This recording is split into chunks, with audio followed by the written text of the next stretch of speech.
नमस्कार साथियों class 8 geography NCERT का ये फुल लेंथ वीडियो होगा। मैंने पिछले 2 वीडियो में साथियों आपको क्लास 6 की और क्लास 7th एनसीईआरटी की जियोग्राफी की फुल लेंथ वीडियो दे दिया है। अगर आपने वो वीडियो नहीं देखा है तो प्लेलिस्ट में जाइए, वहाँ पे वीडियो है, आप वहाँ पे देख सकते हैं। ये क्लास 8 एनसीईआरटी जियोग्राफी का है। तो आइए हम पहले चैप्टर से शुरू करते हैं। और पहला चैप्टर हमारा साथियों ये कहता है रिसोर्सेस यानी संसाधन क्या है। और पहला हमारा हेडिंग भी यही है साथियों कि संसाधन क्या है। तो आइए समझते हैं। अगर संसाधन को एक हम डिफाइन करना चाहें साथियों तो हम ये कह सकते हैं कि अगर कोई कठिन काम जिसको किसी वस्तु से आसानी से किया जा सकता है वो वस्तु हमारे लिए संसाधन है। अब आप कहेंगे जैसे एग्जाम्पल आप इस ट्रैक्टर को देख रहे हैं साथियों, ट्रैक्टर हमारे लिए क्या है? संसाधन है। ये कठिन खेत को जोतता है, खूब उबड़-खाबड़ खेत को जोतता है, एक स्थान से दूसरी जगह किसी माल को पहुंचा देता है। हमारे लिए क्या है साथियों? संसाधन है। आप इस घर पे लगे सोलर को देख सकते हैं साथियों, जो सूर्य से सौर ऊर्जा प्राप्त करता है और हमें बिजली दे देता है। ठीक, तो ये हमारे लिए क्या है? संसाधन है। ठीक, आप यहाँ पे 4 व्हीलर को देख सकते हैं साथियों, जो हमें एक स्थान से दूसरे स्थान तक आसानी से पहुँचा देता है। हमारे लिए क्या है? ये संसाधन है। यहाँ पे विभिन्न प्रकार के आप मानव देख सकते हैं, जो क्या है? हमारे लिए एक प्रकार का संसाधन है। हाँ, संसाधन के अलग-अलग रूप हो सकते हैं, वो हम अभी देखेंगे। लेकिन फिलहाल हम मानव को देख लें तो मानव क्या है? एक प्रकार का संसाधन है। ठीक, हमने किसी गाड़ी को देखा, गाड़ी हमारे लिए क्या है? एक प्रकार का किसी संसाधन है। हम सोलर को देख रहे हैं, सोलर क्या है साथियों? हमारे लिए संसाधन है। ठीक, यानी ये संसाधन है। संसाधन के अलग-अलग रूप हैं। तो आइए हम संसाधन को भी देखते हैं। अब देखिए, यहाँ पर बात करें साथियों तो संसाधन के प्रकार। संसाधन के प्रकार में अगर हम देखें तो संसाधन को हम 3 रूपों में बांटते हैं। कौन-कौन? पहला है प्राकृतिक संसाधन, ठीक है, जिसे हम नेचुरल रिसोर्सेज बोलते हैं। दूसरा है मानव निर्मित संसाधन, यानी इसको हम कृत्रिम संसाधन भी बोलते हैं। ठीक, और तीसरा है मानव संसाधन। ठीक, अब आइए इन तीनों में सबसे पहले हम अगर बात करें तो हम प्राकृतिक संसाधन को देखते हैं। अब हम प्राकृतिक संसाधन को भी 3 रूपों में बांटते हैं। कौन-कौन? तो एक है जैविक और अजैविक संसाधन। ठीक, दूसरा है नवीकरणीय और अनवीकरणीय संसाधन। ठीक, तीसरा है सर्वव्यापी और स्थानीय संसाधन। आइए हम इनको समझते हैं।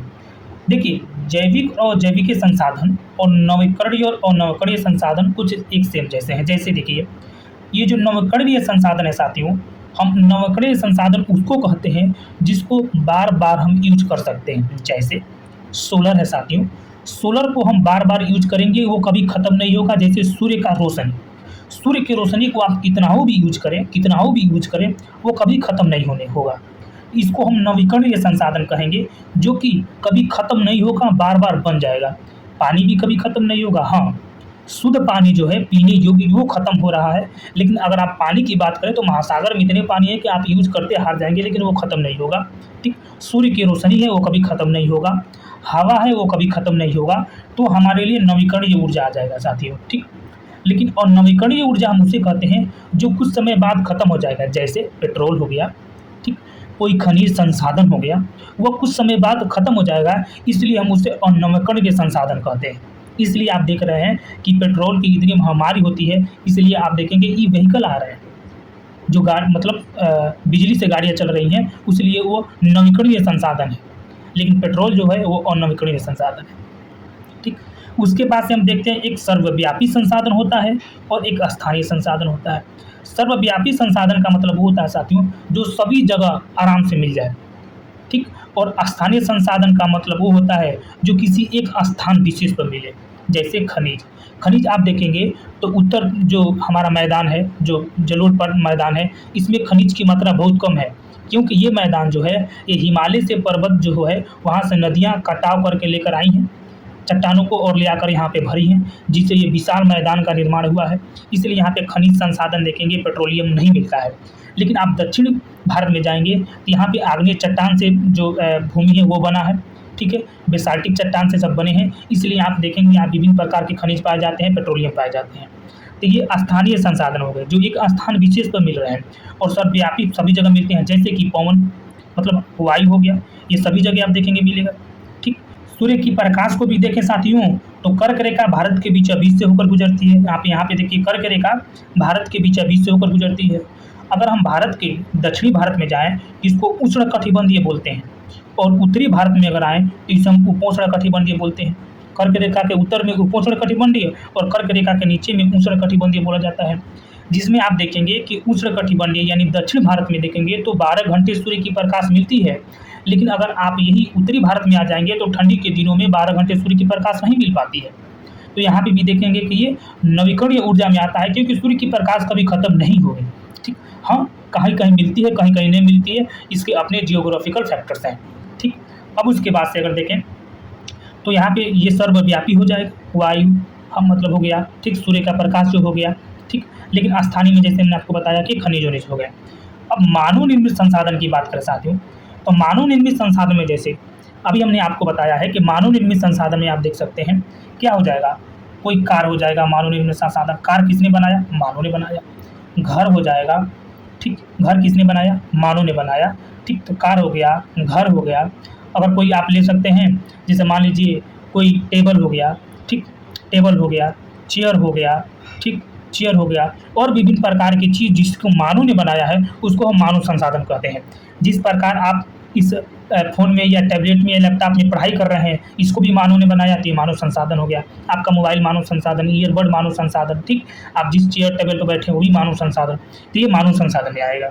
ठीक है, अब मानव संसाधन क्या है? तो देखिए हमने एनसीईआरटी का एक यहाँ पे फिगर लगाया है, उसमें आप क्या बोलता है कि क्या आप जानते हैं, मानव संसाधन के बारे में बोल रहा है। मानव संसाधन से तात्पर्य लोगों की संख्या और योग्यता से है, जिसमें मस्तिष्क यानी मानसिक और शारीरिक योग्यता दोनों आएगा। ठीक, यद्यपि मानव को संसाधन मानने के संदर्भ में लोगों में क्या है, मतभेद है यानी विवाद है। ठीक, इतना होते हुए भी इस तथ्य से इनकार नहीं किया जा सकता कि मूलतः मनुष्य की कुशलताएं ही भौतिक पदार्थों को मूल्यवान संसाधन बनाने में सहायता करती हैं। मतलब साथियों सही है, जैसे क्या कह रहा है कि मनुष्य की कुशलताएं ही भौतिक पदार्थों को मूल्यवान, साथियों मूल्यवान का मतलब जैसे हम 10,000 का फ़ोन चलाते हैं, लेकिन मनुष्य ने आईफ़ोन बना दिया जो कि 1.5 लाख रुपये का मिल रहा है। तो मतलब मानव की कुशलता तो ही है, मानव की मस्तिष्क जड़ का उपस्थिति है, जो वो एक-एक चीज़ को बनाया जा रहा है और उसका मूल्यवान होता जा रहा है। तो ये मानव संसाधन है साथियों। तो हमने यहाँ पे संसाधन के प्रकार देखे, और संसाधन के प्रकार में प्राकृतिक संसाधन, मानव निर्मित संसाधन और मानव संसाधन देख लिया, जिसमें प्राकृतिक संसाधन को भी हमने विस्तार से देख लिया। अब आइए आगे बढ़ते हैं, और आगे हमारा अब दूसरा अध्याय आता है, और दूसरे अध्याय में देखेंगे साथियों, दूसरा अध्याय हमारा कहता है भूमि, मृदा, और फिर से आपका देखेंगे कि जल, प्राकृतिक वनस्पति और वन्य संसाधन। साथियों यहाँ पे जब मैं लिखने के लिए स्केच ला रहा हूँ तो ये ऊपर से मिट जा रहा है, इसलिए अभी अब लाऊंगा तो आप देखिएगा। तो भूमि, मृदा, जल, प्राकृतिक वनस्पति और वन्यजीव संसाधन। तो आइए हम इसको समझते हैं साथियों। अगर हम भूमि की बात करते हैं साथियों, ठीक, तो भूमि में आप यहाँ पे देख सकते हैं भूमि, भूमि हम किसे कहते हैं? आप जिस पर खड़े हैं, हो सकता है आप 1 मंजिले 2 मंजिले या फर्स्ट खड़े हैं, तो ये भूमि पर ही बना है, तो उसको हम भूमि बोलते हैं साथियों। तो भूमि में आप ये देख सकते हैं कि भूमि जैसे ये हो गया साथियों, ठीक, ये भूमि हो गया। भूमि पर विभिन्न प्रकार के काम होते हैं, अभी धीरे-धीरे आप आगे समझ सकते हैं। भूमि का एक अलग रूप आप देख सकते हैं मृदा, ठीक, मृदा से ही मिलकर भूमि बनती है, ठीक, यानी मृदा मतलब होता है साथियों मिट्टी, और मिट्टी ज़्यादा जहाँ पे पाई जाती है वही तो भूमि है, ठीक, तो वही का एक अलग रूप है मृदा। और मृदा में हम देखते हैं कि मृदा संसाधन, ठीक, कि मृदा क्या संसाधन हमारे लिए काम करता है। मृदा निर्माण देखेंगे कि मृदा कैसे निर्माण होता है। मृदा अपरदन के बारे में जानेंगे कि मृदा का कैसे अपरदन होता है, कटाव होता है, और मृदा संरक्षण की कुछ विधि भी देखेंगे। आइए शुरू करते हैं। तो देखिए मृदा की बात करते हैं, मृदा संसाधन। हाँ साथियों, मृदा संसाधन है, क्या संसाधन है? आप यहाँ पे देख सकते हैं कि मृदा में ही हम किसी पौधे को उगाते हैं, और जब वो पौधा उगता है तो हमारे लिए खाद्य पदार्थ देता है। जैसे हो सकता है वो मृदा मतलब जो पौधा हो चावल का हो, गेहूँ का हो, मक्का का हो, जौ का हो, विभिन्न प्रकार की फसल हो, तो हमारे लिए मृदा एक संसाधन के रूप में काम करती है, ठीक, क्योंकि वो विभिन्न प्रकार के हमारे लिए खाद्य पदार्थों को उगा के देती है। तो आप समझे होंगे कि मृदा संसाधन के रूप में हम क्यों देख सकते हैं, ठीक। अब हम बात करते हैं कि मृदा का निर्माण कैसे होता है। देखिए साथियों, मृदा का निर्माण अगर देखें तो मुख्य रूप से चट्टानों से होती है। चट्टान वो होते हैं जो पृथ्वी के अंदर से लावा फूटने से बाहर निकलते हैं। हमने पिछले क्लासेस में बताए हैं, और क्लास 11 के एनसीईआरटी जब पढ़ाएंगे तो वहाँ पे आपको विस्तार से बताएंगे, ठीक। होता क्या है कि देखिए, अगर हम थोड़ी-सी बात करना चाहें, तो मान लीजिए ये पृथ्वी का सतह है, इतना समझिए, ठीक? जब अंदर से कोई मैग्मा निकलती है साथियों, तो ऊपर निकल कर ये धीरे-धीरे पसर जाती है, ठीक? और जब पसर जाता है, तो जब इससे बारिश की बूँदें पड़ती हैं, तो धीरे-धीरे ये टूटने लगता है और टूट के धीरे-धीरे छोटे-छोटे कणों में बदलने लगता है और यही कई वर्ष बाद, कई हज़ार साल बाद धीरे-धीरे मृदा का निर्माण कर देता है, ठीक? तो ये हो गया हमारा मृदा निर्माण, ठीक? अब हम बात करते हैं कि मृदा की अपरदन। मृदा की अपरदन का मतलब होता है साथियों मृदा की कटाव। आइए इसको भी समझते हैं। मान लीजिए साथियों, ये कोई पहाड़, पर्वत, ये मिट्टी का है, ठीक? जब इसमें बारिश की बूँदें पड़ती हैं, तो बारिश की बूँदें इसको धीरे-धीरे गड्ढा-गड्ढा करके देखिएगा आप फर्श पे कहीं पे ऊपर से पानी गिराइएगा, जहाँ नीचे मिट्टी हो, देखिएगा जहाँ जिस जगह पानी गिरता है, उस जगह गड्ढा हो जाता है। और वहाँ से गड्ढा इसलिए हो जाता है कि वहाँ पे पानी की धार जो गिरती है, वो मृदा को काट कर वहाँ से पानी जिस जिस ओर बहता है उधर बहवा देती है। वही हम मृदा को अपरदन यानी मृदा की कटाव कहते हैं। उसी प्रकार जब वर्षा होती है, तो पहाड़ों पर जब जब वर्षा की पानी गिरती है, तो पानी धीरे-धीरे मिट्टी को काट कर बहाती है, एक जगह से दूसरी जगह ले जाती है। इसी को हम मृदा अपरदन कहते हैं, मृदा की कटाव, ठीक? जो काटती है उसको अपरदन कहते हैं, जो बहा के ले जाती है उसे हम निक्षेपण कहते हैं, ठीक? अपवहन भी इसको बोला जाता है और जब जमा होता है उसे हम निक्षेपण बोलते हैं, ठीक? तो यही मृदा की अपरदन यानी कटाव, ठीक? उसके बाद से बात करते हैं मृदा की संरक्षण, यानी मृदा के हम संरक्षण कैसे का बात करें, तो देखिए साथियों, मृदा के संरक्षण में कई विधियाँ हैं। एक तो आप मेड़ बनाकर, जैसे मान लीजिए आपका ये कोई खेत है, ठीक?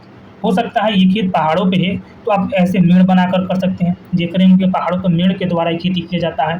पर यहाँ पे बारिश आ रही है, तो मृदा इस मेड़ से इधर नहीं जाएगा, मेड़ इसको रोक लेगा। यहाँ पे बारिश आएगी, तो मृदा इस मेड़ से नीचे नहीं जाएगा, इसको ये रोक लेगा।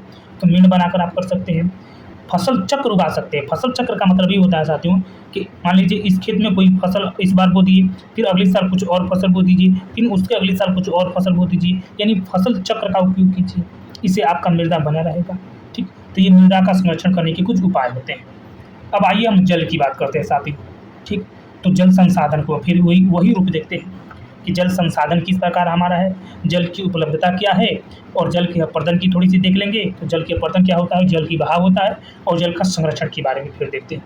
तो आइए जल की संसाधन बात करें साथियों, तो जल जानते हैं, जल एक तो जल ही जीवन है, आप जानते हैं। जल संसाधन आप जानते हैं कि भारत में कितना ज़्यादा व्यापार तो जल के माध्यम से होता है, क्योंकि सस्ता पड़ता है और एक बेर में काफ़ी ज़्यादा सामान एक दूसरे से दूसरे देश जाया जा सकता है, ठीक? तो जल हमारे लिए संसाधन का काम करता ही है, जिसमें तो हमारे नौका विहार भी होता है, जहाज़ भी चलते हैं, बहुत बड़ी-बड़ी जहाज़ें चलते हैं। तो जल हमारे लिए संसाधन का काम करता है, ये तो आप समझ रहे हैं, ठीक? जल की उपलब्धता, तो जल आप जानते हैं कि हमारे मतलब पृथ्वी की अगर बात करें, तो पीने योग्य जल अपेक्षाकृत कम है खारे जल से। खारा जल पृथ्वी पर विशाल मात्रा में पाए जाते हैं, लेकिन पीने योग्य जल कुछ कम मात्रा में पाए जाते हैं, ठीक? तो जल की उपलब्धता भी अच्छी खासी है और आप जो आंकड़ा देखते हैं कि जल की उपलब्धता धीरे-धीरे घट रही है।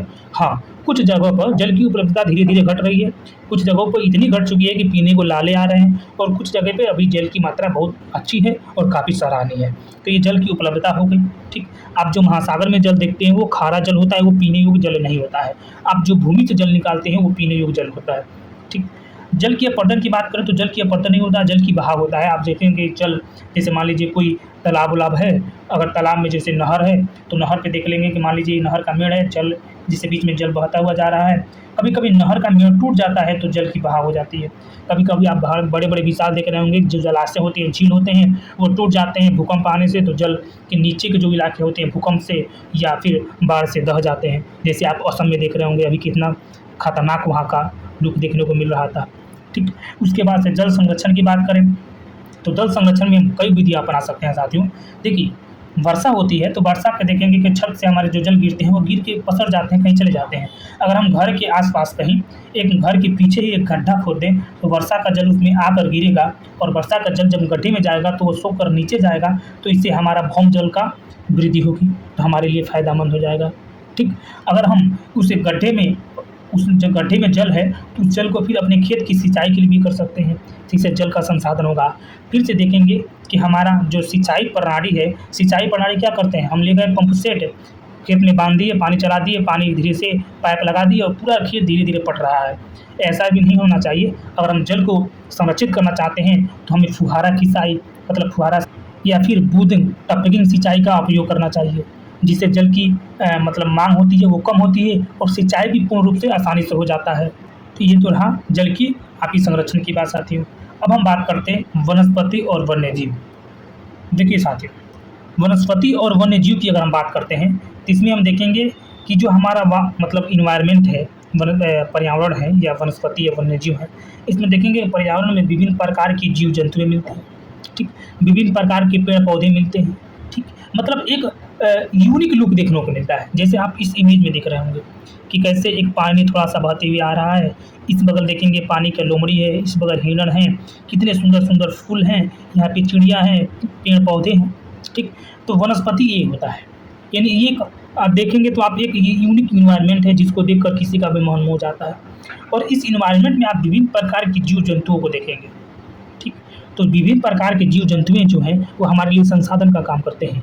आप ये हाथी को देख रहे हैं साथियों, हाथी हमारे लिए एक बहुत बड़ी संसाधन है। आप जानते हैं कि हाथी अगर न हो तो जंगलों में इतने ज़्यादा पेड़ हो जाएंगे साथियों कि फिर जंगल में घुसना नामुमकिन हो जाएगा। इसलिए हाथी जो है वो छोटे छोटे पेड़ पौधों को उखाड़ कर फेंक देती है, जिससे जंगल की जो एक सुलभ है वो बनी रहती है, एक जंगल जंगल बना रहता है। ठीक, तो एक संसाधन के रूप में है। और सबसे बड़ी बात, ये विभिन्न प्रकार के जो जीव जंतु हैं वो हमारे खाद्य पदार्थ के सर्कल को चलने में बहुत आसानी करते हैं। कैसे? आप देखिए, जैसे आप खेत में क्या करते हैं, घास उगाते हैं। ठीक, इस घास को कौन खाता है? गाय खाती है, भैंस खाती है। ठीक, गाय भैंस को कौन खा लेता है? शेर खा लेता है। ठीक, और शेर हमारे लिए किस काम में आ जाता है? बहुत रक्षा में या किस खेलने में भी काम आ जाता है। इस गाय भैंस को गाय खाती है या भैंस खाते हैं तो भैंस का दूध किस काम में आता है? हमारे लिए काम आ जाता है। तो ये एक फसल चक्र है साथियों, ये एक जीवित चक्र है साथियों जो हमारे लिए बहुत काम आता है। ठीक, आइए अब आगे हम बढ़ते हैं। अब हम अध्याय 3 की बात करेंगे, कृषि यानी एग्रीकल्चर साथियों। तो आइए हम समझते हैं। तो कृषि के प्रकार फिर देखते हैं साथियों। हमने इस वीडियो को बहुत विस्तार से बताया है साथियों, तो आप देखते जाइए और सुनते जाइए। अब देखिए कृषि के प्रकार की बात करते हैं साथियों। तो हम देखते हैं कि एक होता है प्राथमिक कृषि। ठीक है, प्राइमरी कृषि जिसमें प्राथमिक गतिविधियाँ इसको बोलते हैं। ठीक, इसमें अभी हम आपको बताएंगे क्या होता है। फिर देखते हैं एक निर्वहन कृषि होता है, एक गहन निर्वहन कृषि होता है, और एक वाणिज्यिक कृषि होता है, और एक देखेंगे कि बगानी कृषि होता है। ये जो प्राथमिक गति होती है और प्राथमिक कृषि गहन होती है साथियों, यानी गहन कृषि होती है, ये दोनों चीज़ें एक ही होती हैं। इसमें क्या होता है बेसिकली, इसमें आप देखेंगे कि कोई किसान अपने लिए ही बस फसलों को उगाता है और केवल अपने मतलब घर के लोगों को ही उससे भरण पोषण कर सकता है। उसे हम निर्वहन योग्य कृषि बोलते हैं, जिसे हम निर्वहन कृषि के नाम से भी जानते हैं। जिस किसान के पास खेती जो कम होती है, जैसे हम हैं, खेती नहीं है, हमारे पास एक बीता भी खेती नहीं है साथियों, हम लोग बटाई पर लेकर खेती बोते हैं। बटाई का मतलब जानते हैं? बटाई का मतलब ये होता है साथियों, मान लीजिए ये कोई ज़मींदार है, उसका ये खेत है, हम उस खेत को लेकर बोते हैं, उसमें से जो भी बोएंगे आधा हिस्सा उसका हो जाएगा, आधा हिस्सा हमारा होगा। ठीक, तो हम बटाई पे खेत बोते हैं, तो हम इसको अच्छी तरह से समझते हैं। तो गहन कृषि का मतलब ये हुआ कि एक किसान अपने खेत में बस उतना ही चीज़ों को उगा पाता है जिससे उसका भरण पोषण हो सके। इसको हम निर्वहन योग्य कृषि बोलते हैं साथियों। ठीक, सॉरी हमने गहन कृषि बोल दिया था। फिर गहन कृषि का मतलब ये हुआ कि छोटा सा मतलब कृषि योग्य ज़मीन है, जैसे मान लीजिए ये कृषि योग्य ज़मीन है, इसमें आप देखेंगे आप इतना जगह पे भंटा बो दिया, इतना जगह पे लौकी बो दिया, इतना जगह पे भिंडी बो दिया, इतना जगह पे करेल बो दिया, इतना जगह पे गेहूँ बो दिया, इतना जगह पे धान बो दिया, इतना जगह पे मक्का बो दिया। मतलब एक ही खेत में विभिन्न प्रकार के फसलों को बोआ गया, उसे हम गहन कृषि बोलते हैं। तो उम्मीद है कि आप गहन कृषि भी समझे होंगे। ठीक, जैसे आप यहाँ पे देख सकते हैं किसान लोग कैसे बो रहे हैं। वाणिज्यिक कृषि की बात करें, वाणिज्यिक कृषि वो होती है साथियों जिस कृषि को हम मतलब बाजार उद्देश्य के लिए बोते हैं। जैसे यहाँ पे देख सकते हैं एक आदमी कैसे बाजार में अपनी फसल को लाकर वो बेच रहा है, इसे वाणिज्यिक हेतु कृषि बोलते हैं।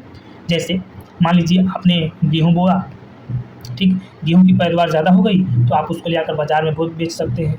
आपने गन्ना बोआ, गन्ना को ले आकर आप बाज़ार में बेचेंगे। ठीक, फैक्ट्री में ले जाएंगे। आपने धान बोआ, धान को ले आकर आप बाज़ार में बेचेंगे। ठीक, तो ये वाणिज्यिक कृषि हो गया। बागानी कृषि की बात करें तो बागानी कृषि में फसल जैसे कि बगीचे ऊँचे आ जाते हैं, जैसे आप नीचे देख सकते हैं, जिसमें आम, अमरूद, ठीक, लीची, सेब, विभिन्न प्रकार के फल हो जाते हैं, सब्जियाँ भी हो जाती हैं, वो हमारी बागानी कृषि में आती हैं। तो उम्मीद है कि आप इस कृषि को कितने प्रकार का है समझे होंगे। अब हम कुछ फसलों को रूप में देख सकते हैं। तो कुछ प्रमुख फसल हमने यहाँ पे लिखा है, फसल बहुत से हैं लेकिन कुछ लिखा है जैसे कि चावल, जैसे हमने आपको बताया है, गेहूँ हो गया, बाजरा हो गया, जूट हो गया, ये विभिन्न प्रकार के फसलें हैं साथियों। ठीक, तो उम्मीद है कि आप कृषि वाले चैप्टर को समझे होंगे। अब आगे बढ़ते हैं। अब हमारा जो चौथा चैप्टर है साथियों, वो है उद्योग इंडस्ट्री। ठीक, चौथा चैप्टर हमारा उद्योग है। तो आइए हम इसको समझते हैं। अगर हम बात करें उद्योग की अवस्थिति साथियों से संबंधित कारक कुछ होते हैं क्या, समझिए। मतलब कि उद्योग कहाँ लगाना चाहिए और उद्योग कहाँ लगता है, उसके कुछ फैक्टर्स होते हैं। आइए हम उसको समझते हैं। देखिए साथियों, सबसे पहले अगर हम बात करें तो उद्योग वहाँ लगता है जहाँ पर कच्चे माल की उपलब्धता होती है। जैसे मान लीजिए साथियों कि आपने चीनी मिल का उद्योग लगाया, और चीनी मिल का उद्योग कहाँ लगा दिया, तो आप राजस्थान में, जहाँ पे गन्ना होता ही नहीं है, तो वहाँ पे चलेगी नहीं चलेगी। तो आपका चीनी मिल कहाँ लगाना पड़ेगा, आप ये लगाइए यूपी बिहार में, पूर्वी इलाके में, दक्षिण भारत में लगाइए, जहाँ पे गन्ना की पैदावार ज़्यादा होती है। तो जहाँ पे हम फैक्ट्री लगाते हैं, पहले वहाँ पे देखते हैं कच्चे माल की आवश्यकता है कि नहीं। अगर आप बिज़नेस करना चाहते हैं तो पहले इसको समझिएगा। ठीक, फिर ये देखते हैं कि श्रमिक वहाँ पे है कि नहीं। मान लीजिए आप फैक्ट्री लगाएंगे तो श्रमिक की तो भी ज़रूरत होगी साथियों, तो उस क्षेत्र में श्रमिक है कि नहीं, आपके पास पर्याप्त पूँजी है कि नहीं, ये भी देखना पड़ेगा। फिर से बाज़ार की भी आवश्यकता होती है। ऐसा नहीं कि हमने माल केवल प्रोडक्शन कर रहे हैं और बाज़ार में उसको ले ले ही नहीं जा रहे हैं, या बाज़ार ही नहीं है, तो फिर तो घाटा हो जाएगा, बाज़ार से बेच नहीं पाएँगे। जल की उपलब्धता होनी चाहिए साथियों, जल बहुत ज़रूरी है किसी भी कारखाने को लगाने के लिए, तो जल की उपलब्धता भी होनी चाहिए। फिर से विद्युत भी होनी चाहिए, बिना विद्युत के तो काम होगा नहीं, विद्युत भी होनी चाहिए। सबसे बड़ी बात, भूमि भी तो होनी चाहिए कारखाने को लगाने के लिए, उतना पर्याप्त भूमि भी होनी चाहिए। ठीक, परिवहन का भी आप देखेंगे तो साधन होना चाहिए, परिवहन भी होना चाहिए, संचार भी होनी चाहिए, आपके पास विभिन्न प्रकार के संचार भी होनी चाहिए। इंफ्रास्ट्रक्चर तो बात ही अलग है, ठीक, वो भी होनी चाहिए। तो ये रहा हमारा उद्योग लगाने का। अब हम देखते हैं इसमें आखिर उद्योग, जैसे आप यहाँ पे देख सकते हैं कि उद्योग की बात करें तो उद्योग के विभिन्न मतलब आप देखेंगे तो इसके परिणाम भी हो सकते हैं। अब कैसे, कुछ लोग कहते हैं कि उद्योग से आप देखेंगे तो हमारा जो वातावरण है वो गंदा हो रहा है, इन्वायरमेंट अच्छा नहीं हो पा रहा है। सही है। जैसे होता क्या है कि उद्योग से जो हमारे कल कारखाने हैं, उनसे जो धुएँ निकलते हैं वो हमारे वातावरण में पहुँच जाते हैं, और जो वो क्षोभ मंडल में पहुँचते हैं साथियों, तो होता क्या है कि क्षोभ मंडल और समताप मंडल के बीच में पड़ता है ओजोन परत। ठीक, और ओजोन परत जब पड़ता है तो सूर्य से आने वाली पराबैंगनी जो किरणें होती हैं ना, वो ओजोन परत को रुक जाती हैं और कुछ अंदर प्रवेश कर जाती हैं।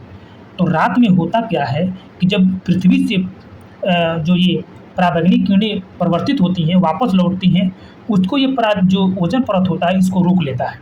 इसलिए रोक कर ही पृथ्वी को गर्म बनाए रखता है। ठीक, इसलिए पृथ्वी को आरामदायक ग्रह भी बोलते हैं। और जब गर्म बनाए लगता है तो ये तो पर्याप्त गर्म होता है, लेकिन जब उसमें इस कारखाने से धुएँ निकलते हैं तो ये गर्मी को ज़्यादा कर देते हैं, और जब इस गर्मी को ज़्यादा कर देते हैं, यही कारण है कि ग्लोबल वार्मिंग बढ़ रही है। और जब ग्लोबल वार्मिंग बढ़ती है साथियों, तो आप देखेंगे कि ये जो आप देख रहे हैं ग्लेशियर, ये ग्लेशियर ठंडे में ही ग्लेशियर बने रहेंगे, पिघले रहेंगे, मतलब जमे रहेंगे, लेकिन जब ये गर्मी ज़्यादा होगा तो ये पिघलने लगेंगे। और जब पिघलने लगेंगे तो इनका पानी जो जिस नदी में जा रहा है, उस नदी का पानी ऊँचने लगेगा, मतलब ज़्यादा उसका हाइट होने लगेगा, पानी वृद्धि होने लगेगी, और आस-पास के इलाकों में क्या होने लगेगा, बाढ़ आने लगेगा। और जब बाढ़ आएगा तो जो लोग खेती किए रहेंगे आस-पास के क्षेत्र में, उनका नुकसान होगा, और जब उनका नुकसान होगा तो धीरे-धीरे खाद्य पदार्थ कम होने लगेगी, और जब खाद्य पदार्थ कम होने लगेगी तो आप जानते हैं कि भुखमरी की स्थिति आ जाएगी। और इतना ही नहीं, अगर इस पानी को आप मतलब सुरक्षित रूप से समुद्र में पहुंचा देते हैं तो समुद्र का भी पानी ऊँचे, मतलब उसका सी लेवल है जो बढ़ने लगता है, और जब बढ़ने लगता है तो आप देखेंगे कि अनेक प्रकार के जो द्वीप हैं वो डूबने लगते हैं, और इस द्वीप पे जो लोग हैं वो बेघर होने लगते हैं, या इस द्वीप पे जो लोग होते हैं वो भागकर देश के आंतरिक कोने में आते हैं, और जब देश के आंतरिक कोने में आते हैं तो जो जनसंख्या है उसकी डेंसिटी बढ़ने लगती है। यानी बहुत सी प्रॉब्लम हो जाती है साथियों। ये धीरे-धीरे अगले क्लास में आपको कैसे इंटरलिंक करना है हम आपको समझाते रहेंगे। ठीक, उसके बाद से देखेंगे आप ये इंडस्ट्री देखिए किस प्रकार धुआँ निकल रहा है, आप यहाँ पे देख सकते हैं, और ये धुआँ वातावरण में पहुँचकर एक जहरीली का काम करता है साथियों। अगर आप इसके आस-पास इलाके में रह रहे होंगे तो आप देखेंगे डेली सुबह उठने के बाद जल्दी आप नंगे आँखों से देख नहीं सकते किसी को, आँख जलन करने लगती है। ठीक, तो ये इंडस्ट्री हो गई साथियों, कुछ इस प्रकार की। अब आइए हम अपने लास्ट चैप्टर पे बढ़ते हैं, जो लास्ट चैप्टर हमारा मानव संसाधन। हमने मानव संसाधन के बारे में साथियों आपको बताया है पहले वीडियो में, मानव संसाधन क्या है और मानव संसाधन के दृष्टिकोण क्या है। इसमें मुख्य रूप से जनसंख्या की बात की गई है, और जनसंख्या विस्तार से हम क्लास 11 के एनसीईआरटी में आपको बताएंगे। थोड़ी चीज़ें यहाँ पे हम बता देते हैं। जनसंख्या और जनसंख्या जैसे हम आप मिलकर ही जनसंख्या बनाते हैं, और आप जानती हैं यूपी बिहार में जनसंख्या कितना ठाए ठाए बढ़ रहा है। हालांकि जनसंख्या का जो परिवर्तन दर है साथियों, वो होता है 2.1, ठीक। लेकिन 2.1 से भारत में जनसंख्या अब कम हो गया है, 1.9 हो गया है। इसका मतलब ये हुआ कि निकट भविष्य में भारत की जनसंख्या अब घटेगी। ये 2.1 है, ये जनसंख्या को प्रस्थापित करती है। जैसे मान लीजिए 100 आदमी हैं, तो अगली जनरेशन में 100 आदमी ही आएंगे। लेकिन ये जब 1.9 हो गया है, इसका मतलब 100 आदमी हैं, तो अगले जनरेशन में 90 आदमी आएंगे, यानी यहाँ पे 10 की कमी हो गई।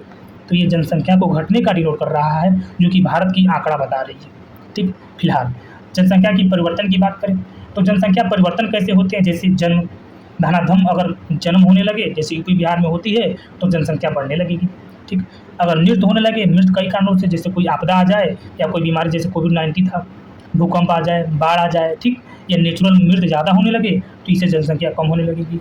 प्रवास है, इससे भी जनसंख्या कम होती है। जैसे मान लीजिए किसी क्षेत्र में ज़्यादा जनसंख्या है, किसी क्षेत्र में कम जनसंख्या है, इस क्षेत्र से लोग निकल कर इस क्षेत्र में चले गए, तो यहाँ पे जनसंख्या कम हो जाएगी, ठीक। तो ये प्रवास से भी जनसंख्या कम होती है, मृत्यु से भी जनसंख्या कम होती है, और जन्म दर से भी जनसंख्या कम होती है। हम अगले वीडियो में क्लास 11 की जब एनसीईआरटी कर रहेंगे, तो वहाँ समझेंगे कि किस राज्य में कितनी जनसंख्या है, क्या-क्या आंकड़े हैं, नया जनसंख्या का आंकड़ा आने वाला है, अगर आ जाए तो वही आपको हम बता देंगे। तो उम्मीद है कि आप वीडियो को समझे होंगे। अगले वीडियो में फिर मिलेंगे, तब तक के लिए धन्यवाद।